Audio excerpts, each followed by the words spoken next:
Hello friends, कहानियाँ किस्से channel में आपका स्वागत है। तो चलिए कहानी का अगला भाग शुरू करते हैं। फ्रेंड्स, पिछले भाग में हमने पढ़ा था नंदिनी के मुख से अमित का नाम सुनकर शकुंतला के गुस्से का ठिकाना न रहा। उसने नंदिनी से कहा, तुझे पता है ना किसी के बारे में झूठ बोलने पर गोलू जी उसे क्या दंड देते हैं। अगर तूने एक शब्द भी झूठ कहा तो कोढ़ी हो जाएगी कोढ़ी। चल अभी अंदर चलकर सच सच बता कि आखिर तूने मेरे अमित का नाम इस घटना के साथ क्यों जोड़ा। इसके बाद नंदिनी अपनी सास एवं शकुंतला के साथ अपने कमरे में चली आई। वहां उसने सबसे पहले शकुंतला के पैरों में गिरकर उसे क्षमा मांगते हुए कहा, इस पाप के लिए आपके अमित से अधिक मैं दोषी हूँ। आप उसे इस बारे में ज़्यादा परेशान मत करना। जवान लड़का है, कहीं उसने भी कुछ गलत कदम उठा लिया तो पहले से ही बदनाम यह नंदिनी कहीं की न रहेगी। तो चलिए फ्रेंड्स, अब आगे शुरू करते हैं। शकुंतला ने नंदिनी से कहा, ज़्यादा नाटक मत कर। अगर तुझे अमित का इतना ही ख्याल होता तो उसे इस गलत काम करने से मना भी कर सकती थी। वह नहीं मानता तो अपने सास ससुर को बताती, वे भी तेरा साथ नहीं देते तो मेरे से उसकी शिकायत करती। लेकिन तूने जानबूझकर सभी से इस बात को छिपाया। अब जब यह हालत हो गई तो अब चली आई मुझे समझाने। कमला ने शकुंतला से कहा, चाहे यह लाख बहाने क्यों न बताए, लेकिन इस घटना के लिए मैं खुद भी इसे ही दोषी मानती हूँ। इसे पता होना चाहिए था कि मैं एक शादीशुदा औरत हूँ। अगर इसे खुद पर काबू नहीं था तो जरूरी था जो हमारे गांव में ही यह दुष्कर्म करना था। अरे इस गांव को छोड़कर कहीं भी चली जाती, कम से कम आज हमारे लिए यह धर्म संकट तो ना खड़ा होता। मैंने इसे इस बारे में कई बार पूछा, हर तरीके से इसे समझाया, लेकिन तब यह सती सावित्री बनने का स्वांग करती रही। अगर वक्त पर हमें यह सब कुछ बताती तो हम इसे इसकी नादानी समझकर कहीं डॉक्टर को तो दिखाते। अब 6 माह के बच्चे को लेकर किस डॉक्टर के पास जाएं? कमला की बात सुनकर शकुंतला बोली, तो क्या इसे अब 6ठा महीना चल रहा है? कमला बोली, बेशर्म, मुझे तो यही बता रही थी। जब हम लोग सूरत गए थे तब यह अमित से मिली थी। बाकी तो यही जाने की सच क्या है। अब तू ही इससे पूछ ले। शकुंतला ने नंदिनी से पूछा, मेरा अमित तो ऐसा नहीं था, सच सच बता, उसे कहाँ और कब मिली थी तू? इसके बाद नंदिनी ने कमला और शकुंतला को सारी घटना सच सच बता दी। शकुंतला ने नंदिनी से कहा, तेरा क्या भरोसा कि तू सच कह रही है। गांव में और भी तो जवान लड़के हैं, क्या पता तेरे किस किस से अवैध संबंध है। जब तक अमित से सच का पता नहीं चल जाता तब तक हम तेरी बात पर बिल्कुल विश्वास नहीं कर सकते। नंदिनी ने शकुंतला से कहा, मैंने पाप किया है तो मुझे जो चाहे कहो, लेकिन मैं गोलू जू की सौं खाकर कहती हूँ कि मेरे जीवन में आकाश के बाद मेरा सिर्फ अमित से ही इस तरह का संबंध रहा है। अमित ने मेरे कहने पर ही ऐसा कृत्य किया, लेकिन आप उसे मेरे सामने पूछ ले, वह अवश्य इस बात को कबूल कर लेगा। शकुंतला ने कमला से कहा, अमित तो शाम को घर आएगा, अब तभी इस बारे में बात होगी। तब तक मैं यह बात बिल्कुल नहीं मानूंगी कि तू सच कह रही है। यह कहकर शकुंतला बाहर चली आई। उसके पीछे पीछे कमला भी आंगन की ओर चली आई। शकुंतला जैसे ही आंगन में पहुंची, बाबा चरणदास ने उससे पूछा, माई हो गया फैसला या अभी भी कुछ शंका है? शकुंतला ने कहा, बाबा, क्या सिर्फ नंदिनी के कहने से ही हम उसकी बात का यकीन कर लें? मेरा बेटा अभी कॉलेज गया है, वह शाम को कॉलेज से घर आएगा, तब इस बारे में उससे भी पूछेंगे, तभी इस मामले में कुछ कहा जाएगा। शकुंतला की बात सुनकर बाबा चरणदास ने कहा, यह मामला बहुत गंभीर है, इसे इतने हल्के में मत लो। आप लोग 10 मिनट प्रतीक्षा करो, मैं अभी आपके बेटे को यहाँ बुलवाता हूँ। हीरालाल और मनीराम के सामने सारी बात हो जाएंगी। बाबा चरणदास ने मनीराम से कहा, आप लोग यहीं बैठो, मैं थोड़ी देर में अमित को लेकर आता हूँ। इसके बाद बाबा चरणदास आंगन से उठकर जैसे ही जाने को तैयार हुए, शकुंतला बोली, अमित का कॉलेज यहाँ से बहुत दूर है, वहाँ आने जाने में कम से कम 2 घंटे से ज़्यादा वक्त लगेगा।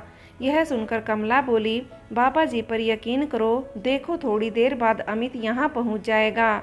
बाबा चरणदास घर से कुछ दूर जाकर एक बार फिर नैले दैले को याद करते हैं। नैले दैले बाबा चरणदास का आदेश सुनकर तुरंत उनके पास आकर खड़े हो गए। उन्होंने पूछा, हमारे लिए क्या आदेश है आका? बाबा चरणदास ने उन्हें बताया कि तुम दोनों पुलिस का वेश धारण करो और बाजार के समीप सरकारी पॉलिटेक्निकल कॉलेज से अमित को पकड़कर तुरंत मेरे पास हाजिर करो। बाबा का आदेश सुनकर नैले दैले ने तुरंत पुलिस का वेश धारण किया। उन्होंने अपनी जिन्नात शक्ति से एक पुलिस गाड़ी का इंतजाम किया। इसके बाद वे गाड़ी का सायरन बजाते हुए सीधे अमित के कॉलेज पहुंच गए। वहां उन्होंने कॉलेज के प्रधानाचार्य से अमित के किसी मामले में संदिग्ध होने की बात बताकर उसे अपने साथ उसके गांव ले जाने की बात कही। प्रधानाचार्य ने तुरंत अमित को ऑफिस में बुलाया और आवश्यक कार्यवाही के बाद उसे पुलिस के हवाले कर दिया। अमित ने जैसे ही अपने सामने 2 हट्टे कट्टे पुलिस के सिपाही देखे, उसकी घिघी बंध गई। नैले दैले ने अमित से पूछा, सच सच बताओ, नंदिनी के साथ तुम्हारा प्रेम प्रसंग कब से चल रहा है? अमित ने बताया, करीब 8-9 महीने हो गए होंगे। लेकिन सर, आप लोगों को यह बात किसने बताई? नैले ने अमित से कहा, हम पुलिस वाले हैं, हमें सब कुछ पता रहता है, लेकिन जब तक कोई शिकायत नहीं करता तब तक हम किसी के खिलाफ कार्रवाई नहीं कर सकते। तुम्हें अभी हमारे साथ अपने गांव चलना है, वहां कुछ लोग तुम्हारा इंतजार कर रहे हैं। अमित को गाड़ी में बैठाकर दोनों अमित के गांव की ओर निकल पड़े। 20 मिनट पैदल सफर के बाद दोनों अमित के साथ मनीराम के घर पहुंच गए। इस बीच मनीराम ने हीरालाल से पूछा, समधी जी, यह जो कुछ भी हो रहा है इसके लिए हम सिर्फ आपको या नंदिनी को गलत नहीं कह सकते, इसमें हमारी भी बहुत बड़ी गलती है। हमें जवान बहू को अकेले घर पर नहीं छोड़ना चाहिए था। हम दोनों ने इस पर आंखें मूंद कर जो विश्वास किया, इसने उसका गलत फायदा उठाया। इसलिए अब इसके साथ साथ हमें भी बदनामी तो झेलनी ही पड़ेगी। अभी मनीराम पातीराम से कुछ कहता कि तब तक 2 होस्ट पुलिस के जवान अमित को साथ लेकर मनीराम के आंगन में हाजिर हो गए। शकुंतला ने अमित के साथ पुलिस वालों को देखा तो वह थर थर कांपने लगी। अमित को देखकर बाबा चरणदास ने पूछा, बालक, तुम्हारी उम्र तो अभी पढ़ने लिखने की थी, तुम कैसे इस दलदल में घुस आए?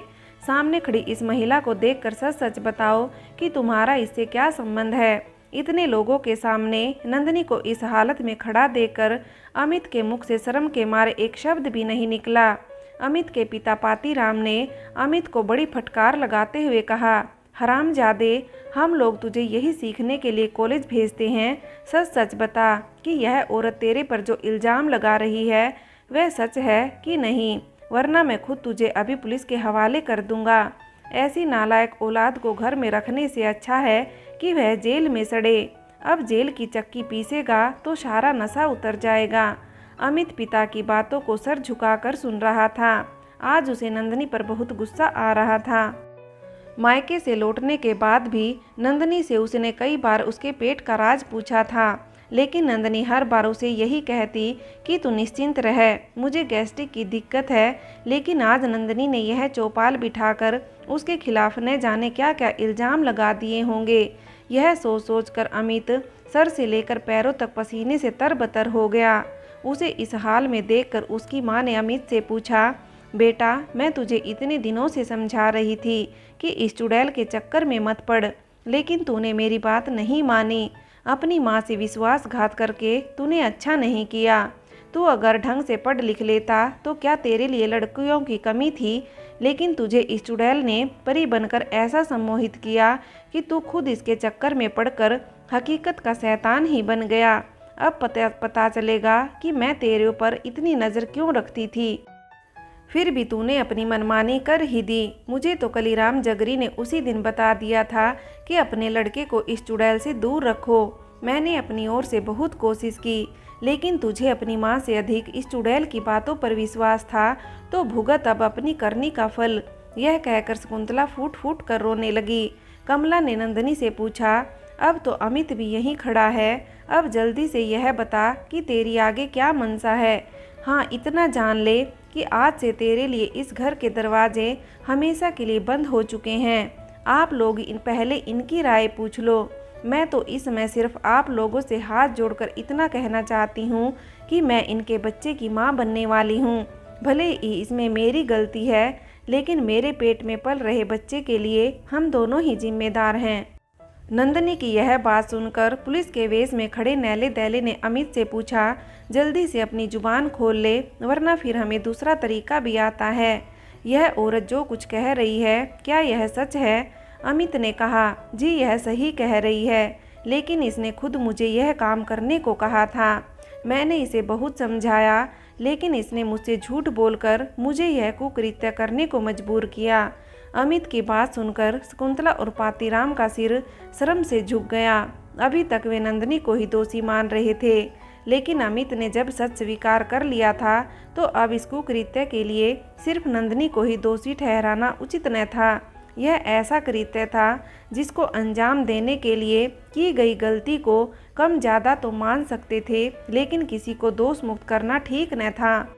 पातीराम ने कमला से पूछा, भाभी जी, जब यह मामला इतने दिनों से चल रहा था तो आपको हीरालाल जी को यह बात बतानी चाहिए थी। मर्दों से तो यह बात छिप सकती थी, लेकिन औरतों को तो इस बात की जानकारी हो ही जाती है।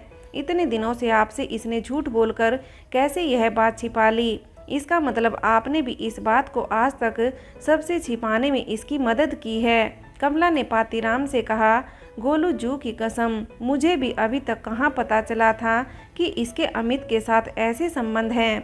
इसका शरीर देखकर मुझे यह तो पता चल गया था कि इसने जरूर कुछ गलत कदम उठा लिया है, लेकिन जब मैंने इसे इस बारे में पूछा तो यह तो मुझे ही बुरा भला कहने लगी। मैंने 3 माह पहले इसे देखकर इसके पिता को भी यह बात पूछी थी, लेकिन इन्होंने भी मुझे यही कहा कि नंदनी को गैस्ट्रिक की दिक्कत है। पिछले कुछ दिनों से जब गांव की कुछ औरतों ने इसके बारे में मुझे भी कुछ बुरा भला कहना शुरू कर दिया, तो कल मैंने इसे इसके ससुर के सामने ही इस बारे में बात की। आप लोगों को क्या बताऊं, इसने अपने ससुर के बारे में जो बात नहीं कहनी चाहिए थी, इसने उनके ऊपर ऐसी ऐसी तोहमत लगाई। तब दुखी होकर मैंने बाबा जी का नाम सुमरन किया। बाबा जी मेरी पुकार सुनकर अचानक इसके पिता को लेकर आज सुबह यहाँ खुद चले आए। तब जाकर इसने अपने पिता के सामने यह बात कबूल की है। यदि आपको मेरी बात का यकीन न हो तो आप इसी से पूछ लो। कमला ने शकुंतला से पूछा, अब तो तुझे भी यकीन हो गया कि इस मामले में तेरा अमित ही दोषी है। हम नहीं चाहते हैं कि अमित को पुलिस पकड़ कर ले जाए। आप लोग इस मामले को सुलझाने की कोशिश करोगे तो यह मामला अभी सुलझ जाएगा, वरना बाद में हमें दोष मत देना। तुम दोनों कान खोल कर सुन लो, अब मैं इसको अपने घर में बिल्कुल नहीं रखूंगी। इसे कहाँ रखना है यह बात तुम जानो या तुम्हारा अमित जाने। शकुंतला ने कमला की बात सुनी तो उसे बेटे की चिंता सताने लगी, जो अभी पुलिस की गिरफ्त में था। उसने कमला से कहा, आपके सर की बला तो टल जाएगी, लेकिन मैं इसे इस हालत में कहाँ ले जाऊंगी? लोग हमें क्या कहेंगे? मेरे जवान बेटे का भविष्य चौपट हो जाएगा। कमला ने कहा, अब आगे फैसला तुम्हें करना है कि तुम अपने बेटे और पति को पुलिस के हवाले करवाना चाहती हो या इसे अपनी बहू के रूप में अपनाकर अपने घर ले जाती हो। अगर इसने पुलिस को कुछ गलत बयान दे दिया तो तुझे भी जेल हो सकती है। शकुंतला बड़ी दुविधा में थी। वह सोच रही थी कि कल तक जिस नंदनी के बारे में वह पूरे गांव की औरतों से तरह तरह की बात करती थी, आज वही नंदनी उसके गले की फांस बन चुकी है। अगर वह आज उसे अपने घर ले जाने के लिए मना करती है तो पुलिस वाले उसके परिवार को ही हवालात में बंद कर सकती है। इसमें भी बदनामी तो उसकी ही होगी। लोगों को जब यह बात मालूम चलेगी कि इसके बेटे के नंदनी के साथ अवैध संबंधों के चलते नंदनी गर्भवती हुई है, तो सारा गांव हमारे ऊपर थूकेगा। यदि वह नंदनी को अभी इस स्थिति में अपना ले तो तब भी परिवार की बदनामी तो होगी ही, लेकिन पूरा परिवार जेल जाने से बच तो जाएगा। उसने मन ही मन सोचा, अभी इस समस्या से बचने का एक ही उपाय है कि वह इस चुड़ैल को अपने घर ले जाने के लिए अपने पति और बेटे को मना ले। साल 6 महीने बाद जब मामला कुछ ठंडा पड़ जाएगा तो इस चुड़ैल को मैं ऐसी सजा दूंगी कि इसे मेरे घर में तो क्या, इस गांव में भी पैर रखने के लिए 10 बार सोचना पड़ेगा। कमला ने शकुंतला से कहा, एक बार फिर सोच लो, पुलिस वाले बाहर इंतजार कर रहे हैं। शकुंतला ने पातीराम से पूछा, इस मामले में हमारे अमित का भी दोष है। कमला का कहना है कि वे अब नंदनी को एक पल के लिए भी अपने घर में देखना नहीं चाहती, इसलिए आप ही बताओ कि अब इसका क्या करें। अमित ने पुलिस के सामने अपना अपराध कबूल कर लिया है। अगर नंदनी ने पुलिस के सामने कुछ गलत बयान दे दिया तो यह मामला और गंभीर हो जाएगा। हमारी बदनामी तो तब भी होगी, इसलिए क्यों न इसे अपनी बहू मानकर खुद अपने घर ले जाएं। पातीराम ने क्रोधित नजरों से अमित की ओर देखते हुए कहा, मुझे क्या पूछती है, अपने लाडले से पूछ ले। मैं तो तुझे समझाते समझाते थक गया कि बेटे की हरकतों पर ध्यान दे, लेकिन तू हर बार मुझे ही दोषी मानती रही। वक्त पर मेरा कहना मान जाते तो आज यह दिन न देखने पड़ते। अब इसने यह कुकर्म किया है तो सजा तो यही भुगतेगा। इसे भी पूछ लो कि अब इसको इस औरत के साथ ही अपना पूरा जीवन गुजारना होगा। अगर इन दोनों ने अपनी गलती कबूल कर ली है तो फिर हमें पूछने की ज़रूरत ही नहीं। क्या यह कुकर्म करने से पहले इन्होंने हमें पूछा था? इसे कह दो कि मेरी एक बात कान खोल कर सुन ले। इसकी पढ़ाई पूरी होते ही यह खुद इसका बंदोबस्त करेगा। मेरे घर में इन दोनों बेशर्मों के लिए सिर्फ 6 माह रहने की इजाज़त होगी। उसके बाद मैं भी इनको अपने घर से बाहर निकाल दूंगा। जब इन दोनों को हमारे सामाजिक बंधनों की परवाह नहीं है तो हम भी इनकी परवाह क्यों करें? हम इंसान हैं, इसलिए इस हालत में इस औरत को घर से निकालने पर समाज में हमें भी क्रूर एवं निर्दयी समझा जाएगा। इसलिए न चाहते हुए इस समय हमें इसे अपने घर में पनाह देनी ही पड़ेगी, वरना मेरा मन तो यह कह रहा है कि इन दोनों को इनके हाल पर ही छोड़ दें। इसके बाद पातीराम ने हीरालाल से पूछा, आपकी क्या राय है हीरालाल जी? कहीं आपको मेरी बातों पर कोई ऐतराज़ हो तो अभी बता दें। बाद में यह मत कहना कि हमारी बेटी के साथ बहुत जुल्म हुआ है। पातीराम की बात सुनकर हीरालाल ने कहा, मैं तो पहले ही कह चुका हूँ कि अब इसका और मेरा कोई रिश्ता नहीं है। मेरी तरफ से ये जिए या मरे, मैं इसके मामले में आपको और मनीराम जी को कुछ नहीं कहने वाला हूँ। मुझे यदि यह बात मालूम होती कि इसने यहाँ ऐसा कुकृत्य किया है तो मैं आज भूल कर भी न आता। अब यह मनीराम जी और आपके बीच का मसला है। आप दोनों को जैसा उचित लगे वैसा निर्णय लेने के लिए स्वतंत्र हैं। शकुंतला ने कमला से कहा, ठीक है दीदी, आप आज रात इसके जरूरी लत्ते कपड़ों के साथ इसे हमारे घर भेज देना। दिन के समय तो इस तरह का काम ठीक नहीं है। शकुंतला के इतना कहते ही पातीराम ने हीरालाल से कहा, चलो हम बाहर चलते हैं, मनीराम जी से भी एक बार उनकी राय पूछ लेते हैं। यह कहकर दोनों बाहर चले आए। जैसे ही हीरालाल और पातीराम बाहर आंगन में आए, बाबा चरणदास ने अपने थैले से एक स्टंप पेपर निकालकर उसे पुलिस के सिपाहियों के हवाले करते हुए कहा, दीवान जी, इसमें पातीराम जी और मनीराम जी के साथ साथ हीरालाल जी की भी ओर से एक राजीनामा लिखो। यह कोई मामूली बात नहीं है। इसमें 2 परिवारों की 3 जिंदगियों के भविष्य का सवाल है। यह राजीनामा में अमित और नंदिनी देवी की ओर से भी अलग से एक पैराग्राफ होना चाहिए जिनमें उनके संबंधों का जिक्र हो। काम बिल्कुल पक्का होना चाहिए। पुलिस के वेश में नैले ने बाबा चरणदास से स्टंप पेपर लिया और बाबा जी से कहा, बाबा आप बताओ क्या लिखना है इस स्टंप पर? आप जैसा कहोगे मैं लिख दूंगा। बाबा चरणदास ने नैले से कहा, ठीक है। पातीराम जी, हीरालाल जी और मनीराम जी भी ध्यान से सुने कि स्टाम्प में क्या लिखा जा रहा है। दीवान जी, आप लिखना शुरू करो। इसके बाद बाबा जी ने बोलना शुरू किया, राजीनामा, यह राजीनामा पातीराम बेटा सियाराम एवं मनीराम बेटा भोला दत्त की ओर से पूरे होश हवास में आज दिनांक 27 दिसंबर 1995 को इस बाबत लिखा जा रहा है कि अमित बेटा पातीराम एवं नंदिनी देवी पुत्र वधू मनीराम के बीच अवैध संबंधों के कारण नंदिनी देवी पिछले 6.25 महीने से गर्भवती है। नंदिनी देवी पुत्र वधू मनीराम के पति आकाश ने करीब 4 वर्ष पहले संन्यास ग्रहण कर लिया है और वर्तमान में नंदिनी देवी से आकाश का कोई निजी संबंध नहीं है, क्योंकि नंदिनी देवी अभी तक अपने ससुराल में अपने ससुर मनीराम के संरक्षण में रह रही थी। लिहाजा मनीराम जी द्वारा गवाहों के समक्ष यह बात कही गई है कि नंदिनी देवी की दुराचारी प्रवृत्ति के कारण अब वे उसे अपने घर में नहीं रख सकते हैं, क्योंकि इस सारे प्रकरण में अमित बेटा पातीराम ने अपनी गलती कबूल कर ली है। इसलिए पातीराम एवं उनकी धर्म पत्नी शकुंतला देवी अब नंदिनी देवी को अपनी पुत्र वधू के रूप में कबूल करने को तैयार है। लिहाजा गवाहों के समक्ष दोनों पक्ष इस बात के लिए सहमत हुए हैं। फ्रेंड्स, आगे की कहानी के लिए कहानी का अगला भाग देखें।